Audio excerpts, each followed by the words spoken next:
Christopher Alexander, sorry, talk in the microphone to keep the recording going, right?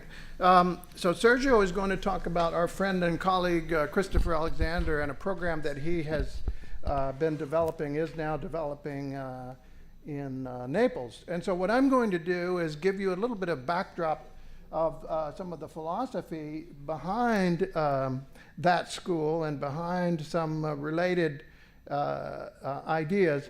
And essentially what I want to argue is that design is really a neglected topic in our civilization today to a surprising degree. I mean, we're all designers, we all have design careers, there's design schools of architecture and engineering and product design and so on. And yet design as a deep philosophical topic, as a deep technological topic, is really neglected in our civilization. And I'm going to speak on that idea in a little more detail. And so that's the title of my talk, is the oddly neglected topic of design in contemporary education. And that's the subtitle, the title being Making the World, because we're all making the world. We're all designers. We're all co-creating the civilization that we're in to one degree or another. And in the abstract, I don't know if everyone has read the abstracts for the presentations, but the point I just made, that we're all engaging in design to some degree. We're all, as Herbert Simon, the great economist and theorist of organizations, put it, design is a transformation from existing states to preferred ones. Which is a wonderful passage, and I'll talk about it in a little bit more detail in a moment. But what would that mean for a curriculum in design? And as Michela and her colleagues have been actually trying that out and developing some ideas around design thinking and so on. Is that still working? Yeah. So I just want to touch on this definition for a moment before I go on, which is this idea of Herbert Simon's that it's a transformation. We're not scraping away and creating in a tabula rasa. We're transforming from existing states to preferred ones. And I love that definition because it asks more questions than it answers. Who is doing the preferring? How do we know what is existing? How do we know when we're transitioning to the preferred? How do we know how to get there? What are our tools? What are our methodologies? And so on and so forth. Great set of questions. All the right questions, I would argue. And yet, we're surrounded by bad design. This is a wonderful book by Don Norman, by the way, if you don't know it, The Design of Everyday Things. And if you look at that teapot, you recognize that would not be a very good design. And yet, we're surrounded by bad designs of that kind. I bet many of you, I certainly just went past a place like this, and I'm sure many of you do, where there's the reader board right in the middle of the hallway, right? And the guy in the green shirt stops dead right in the middle, and then of course everyone piles up and crashes around him, and it's total chaos for a second. Well, that's a minor inconvenience, but you add all those things up, and I would argue that you begin to get a failing civilization when you have all those little maladapted designs all over the place. And it adds to our stress, it adds to our degraded quality of life, it adds to a number of health impacts, as we're beginning to recognize. And I think in the big picture it adds to a failing civilization.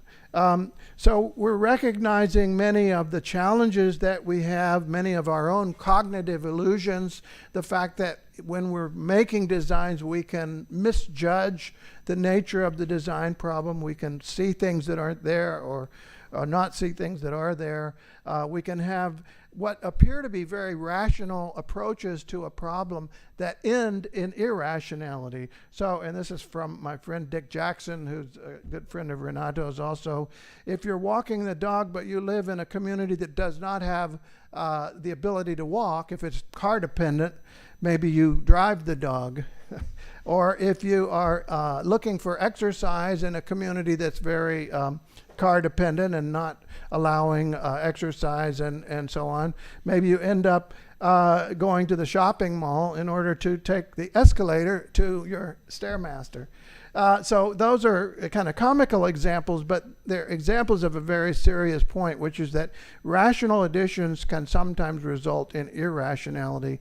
And that was a point that my colleague Nikos Salingaros and I took up in our book, Design for a Living Planet, where we made some of these arguments.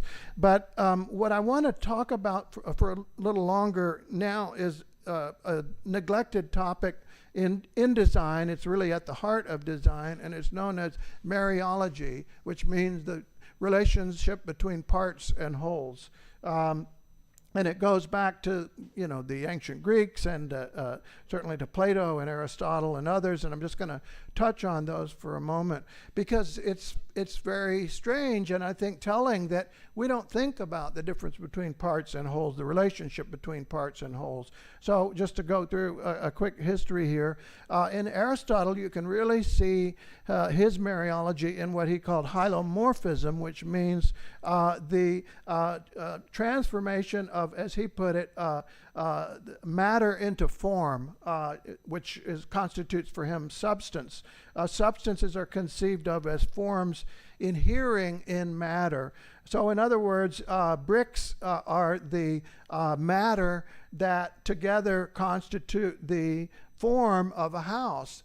But at another scale, the houses are the matter that constitute the form of a city. So it's a very hierarchical kind of depiction of how the parts relate to the whole. So hold that thought as a kind of hierarchical model. Then you go to Kant, I'm jumping way ahead here, who was the first person, at least in the somewhat modern era, who really made the major distinction between mechanism and organism. And the idea, as he says here, is that in an organism, the parts produce one another. They are the cause and the effect of one another, and thereby they produce a whole, the idea of which could in turn, being capable of acting on ideas, be the cause of such a whole. So I don't mean to get too deep into this right now, but just to say that he's expressing a teleological idea here, an idea that the parts are all interrelated as the result of a purpose that the organism is seeking: to survive, to prosper, to be well, to enjoy a quality of life, perhaps. And so there's a qualitative aspect of that as well that I'll touch on later. So you look at, for example, a pocket watch, and there all the parts are made for each other, but they're certainly not made by each other. But in a biological system, the parts are made by each other and for each other, and that's a crucial distinction. But today, most of the things that we make in our industrial civilization are not made by each other. They're only made for each other by a larger hierarchical system, and that's very different from biological processes where, again, the leaves don't make the tree makes the leaves. So it's a very different way of thinking about part-whole relations, and it has, and I'm going to get to this, it has a profound impact for the way we think about design and the way we think about making things in the world. And I'll touch on that. So just hold that thought, the idea that independent parts compose a whole, which is our sort of usual, ordinary way of thinking about part-whole relations. You just gather independent elements together and compose them. Or the idea that somehow these dependent parts are in some mutual relationship that pre-exists and that we need to manage and exploit in some way. And you'll see that over and over again in lots of systems, natural systems, and you'll see the distinction between those two systems in our own technological systems, where we're very good at the former and still not very good at all at the latter. A number of people earlier today touched on how we're getting better at it, and you remember the continuum that the earlier speaker presented with service design being more like this, where people are interacting with each other and shaping the outcome. And that's true with lots of biological systems as well. You couldn't imagine how these a composition like this would be created as a kind of collection of elements. It really is a gradual transformation of the parts from genetic processes. And it turns out that a lot of our human systems are like that, or certainly were like that prior to the current era of industrialization, that the parts kind of shaped each other and pushed each other around, and you got a kind of self-organizing pattern as a result of that. And the industrial era has really changed that. You know, for those of you who know the history of technology, the beginning of standardization of parts and economies of scale, those are two incredibly powerful economies of standardization and of scale, but they're not the only economies in nature, and that's what I want to emphasize. We've been exploiting one of those to a huge degree, but we've been overlooking this older method of, for example, the way the Native Americans would make birch bark canoes, gradually transforming and stiffening, and the thing would look like a mess in the early stages until gradually it became a very beautiful form. So I'm going to touch on a couple of other major thinkers. Of course, our great friend Goethe, who talked about morphogenesis and transformation in the early 19th century. He was one of the really founders of ideas on evolution, on phenomenology, on the essential nature of the qualitative in all of our actions and thinking, and it described how plants have a mobility and plasticity that allows them to grow and adapt and so on, foreshadowing Darwin certainly and others. And then a little later in the early 20th century, Alfred North Whitehead talking about process philosophy and the idea of implicate value and quality, that we're embedded in a world of value, and the facts that we think are dead facts, independent of value, are actually just our own abstractions. And if we recognize where we actually are, then we have to recognize that that's the right way of thinking about things, and that means, you know, some very specific consequences. Rene Thom, who was a mathematician originally, the guy who developed catastrophe theory and strange attractors you may have heard of and so on, but later on he went into philosophy and developed some wonderful ideas about what he called semiophysics, which is the idea that semiotics has a grounding in the physical world, that our understanding of abstractions is rooted in in the actual structure of nature. And so this is a kind of structuralism, but it's a structuralism that has to do with the symmetries of the world that already exist, and we're participating in that. And so that's a little abstract, I know, but let me bring it back to Herbert Simon again, his great paper in 1962, The Architecture of Complexity, where he, like Aristotle, saw a very hierarchical structure to design and to the nature of complex systems, but he also noted that they sometimes had these crossover relationships that he called near decomposability, and it wasn't a perfectly decomposable hierarchy, and I'll come back to that thought in a moment. Another thinker along those same lines was Jane Jacobs, the economist and urban geographer, urbanist, who talked about organized complexity and understanding how a city is a mutually adaptive system. She talked about how we've gone through changes in our understanding of the natural world into from a sort of two-variable understanding of like the pressure of a gas and the volume of the gas, or those kinds of problems, to the other end of the spectrum of statistical problems, and we passed over a kind of great middle region that she called problems of organized complexity. Problems that, again, refer to how variables interact with each other and how they mutually influence each other, as exactly what happens in biological systems, how adaptive morphogenesis occurs, how self-organization occurs, how fractals get generated, if you know anything about that sort of mathematical process that's always reacting to everything that just happened in the mathematical algorithm, cellular automata that grow and form patterns and can become quite spectacular and amazing generative algorithms and so on. This guy, Stephen Wolfram, who talks about how algorithms work to produce incredibly complex forms. And so this is practical stuff. This is stuff we can use to understand how the genome works and the proteome works, how morphogenesis actually works in biological systems, how nature creates its astonishing variety and also its astonishing beauty, because there is a geometric aspect to this and an aesthetic aspect that results from that. And in our own cultural history, we can see, for example, the way traditional processes had a similar kind of interactive, if you will, Mariology to them, an integrated way of the parts interacting and producing a very coherent, very beautiful kind of form, which had very practical benefits.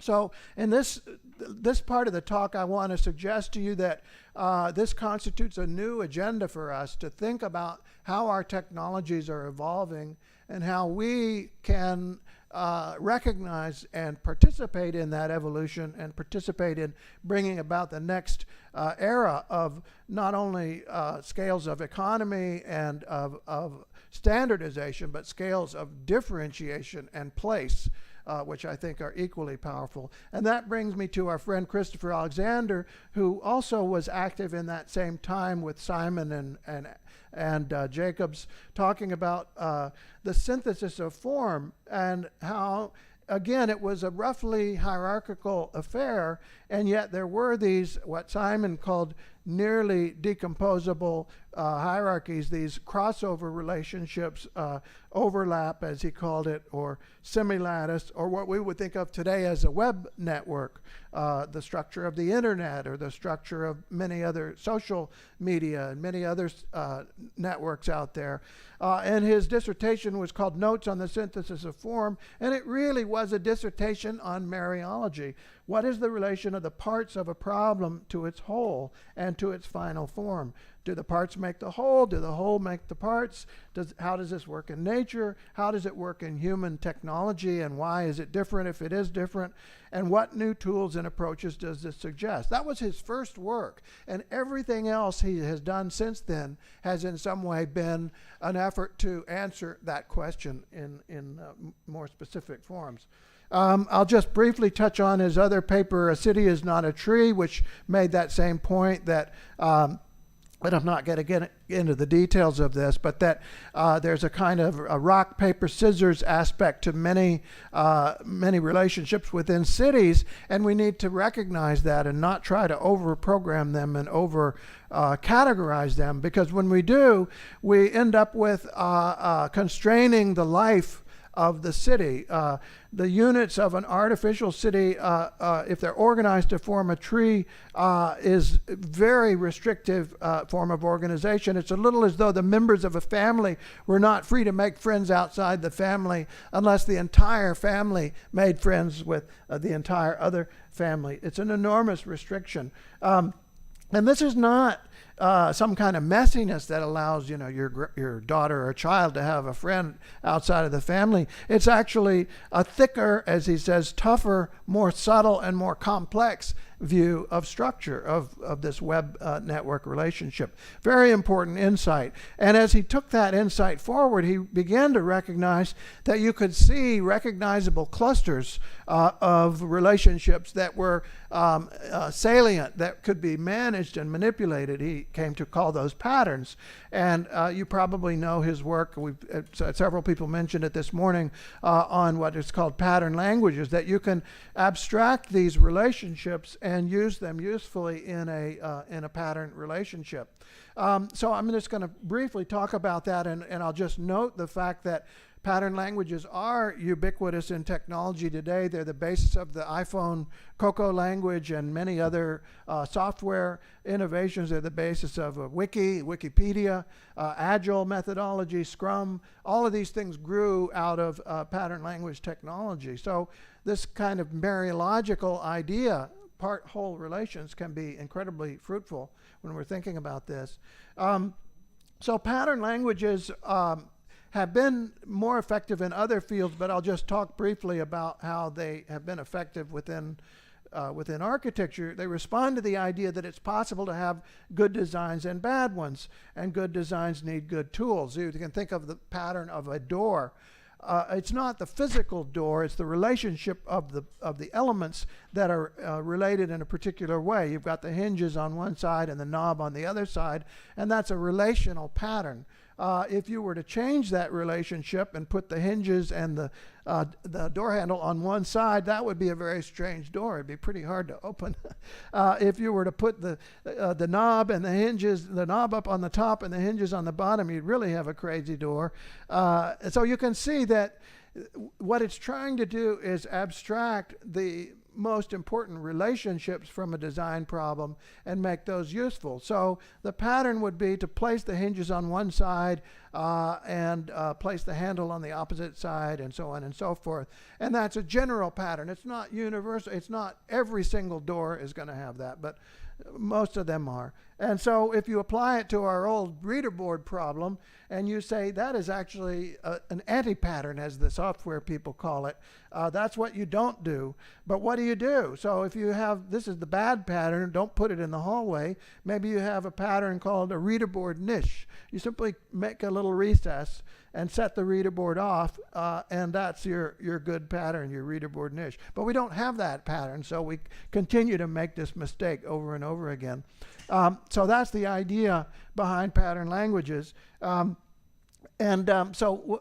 I'm going to kind of skip through some of this material, but what I want to get to is some of the work that has happened after the pattern language. Again, the elements are nested together in a network relationship. Remember Herbert Simon's nearly decomposable hierarchy. That's essentially the idea, and the parts of the pattern that are interlinked with hyperlinks to other patterns that are at a higher level and at a lower level.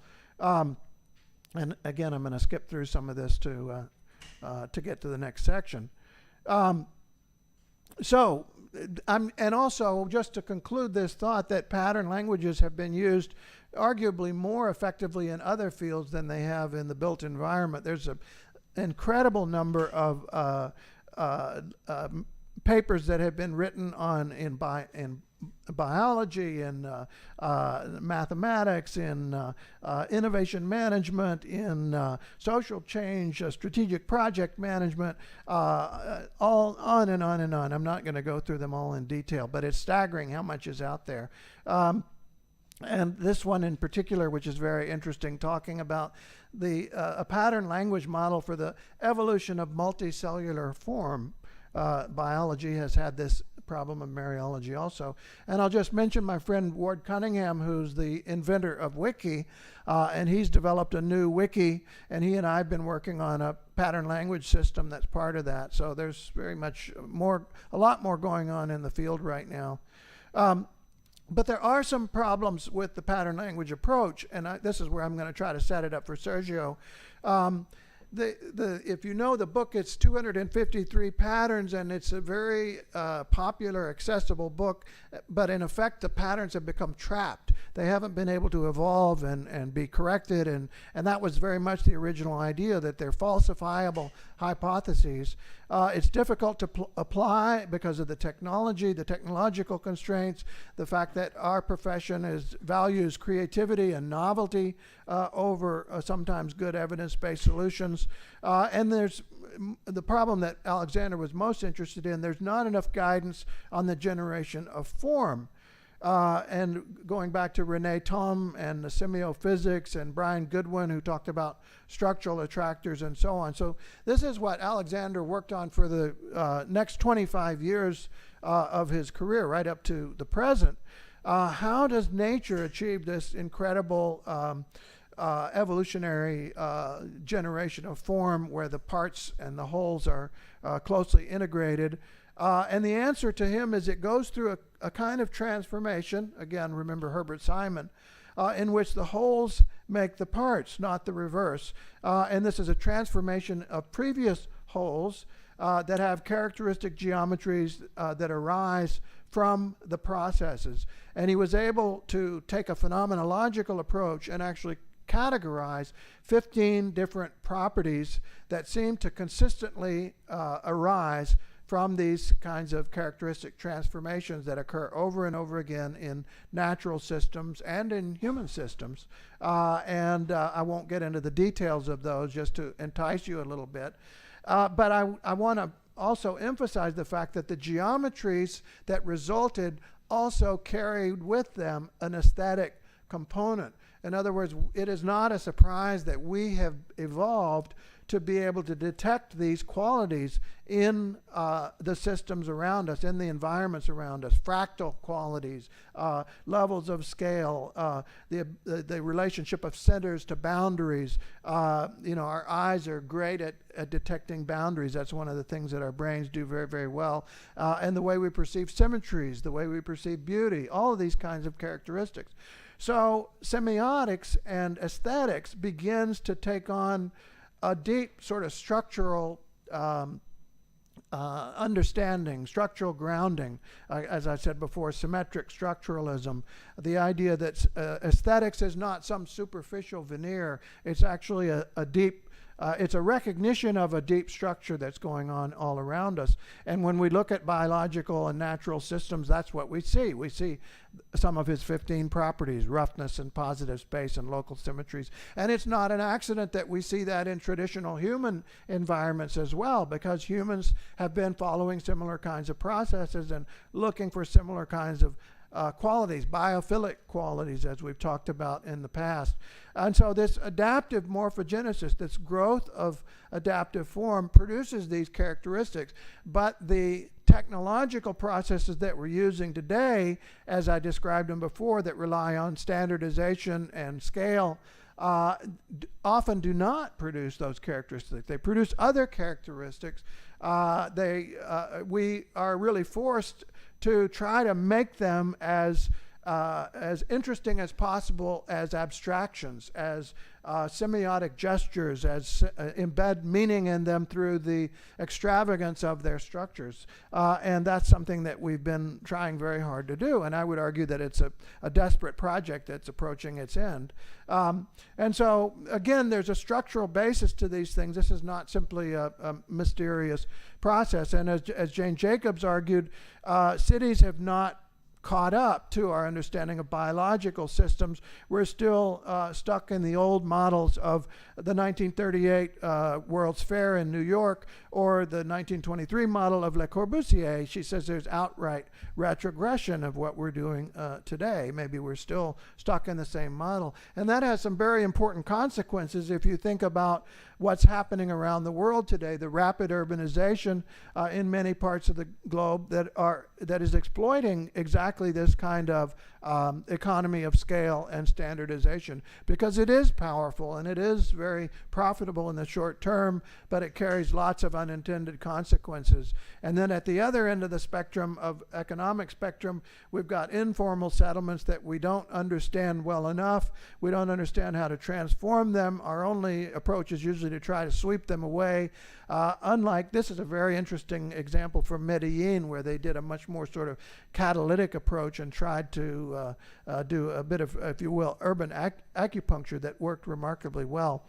And so we have to recognize that we've got to find a viable alternative to this model of growth that is, if you like, the crack cocaine of economic development. It's very profitable in the short term, but it leaves us an enormous headache in the long term, and we've got to find alternatives. And that's the segregated sprawl approach, functionally segregated, economies of scale and standardization, rationally engineered. The parts, the whole makes the parts. The parts are made by a hierarchical system, and that's the SIEM model. So, Sergio, I'm going to wrap it up because I want to turn it over to you in a moment, but let me find a good place to stop. This transformation is a kind of self-organization in which the parts are mutually adaptive and mutually shaping, as I've been arguing. And I want to close on this note, which is this idea of what you might think of as place networks. If you're thinking about a city street or a city neighborhood, and this is a pretty ordinary street in London, and what you'll notice if you look carefully is there are lots of different places where people can be, and they can move, and they can interact with each other, and be creative and do all the things that a city allows us to do, find opportunities, find jobs, and so on.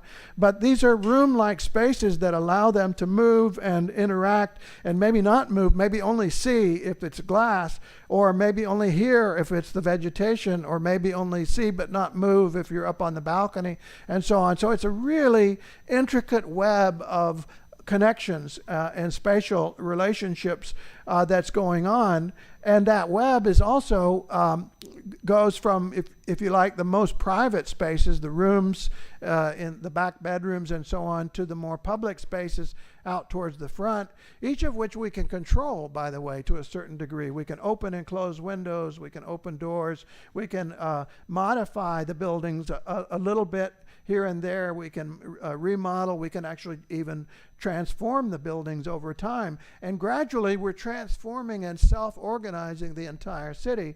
I went back to this place 5 years later, and you can see in the lower example how not only new businesses have opened up and they've changed the colors and things, but they've articulated the spaces differently. They have different vegetation and fences and little pots out in front to demarcate the entrance and so on. So all these things are transforming just over 5 years. And the same thing, I think, is happening over hundreds of years in all the great cities. Here is Venice, and this is the famous study by Muratori. I got this diagram from Sergio, in fact. The cadastral plan of Venice that was very simple and straightforward, but gradually transformed over time as people were negotiating and making their plans and doing various things and producing this wonderful city that you see on the right. And so I think that's a good place to close. But what I want to say in setting up for Sergio is that there is an aesthetic aspect of this that is rooted in our biology and our biophilia, if you will, our sense of how we understand places that have been formed in this interactive evolutionary way, and also our ability to see that these places are very durable. They're more resilient, I would argue. They're more sustainable than the rather brittle systems that we're creating today. And I think the crisis that is looming right now is one that Jane Jacobs wrote about in her last book called Dark Age Ahead, where she argued that our systems are becoming brittle, non-agile. The institutional systems are failing us. We're, increasingly stuck in silos, stuck in bureaucracies, unable to move towards a more agile kind of approach, which is what I think we must do if we're going to avoid this fate. So I think that's a good introduction for Sergio, who's going to talk about the program in Naples that is about using Alexander's ideas in a much more sort of hands-on way. And before we do, maybe I should ask if there's any quick questions.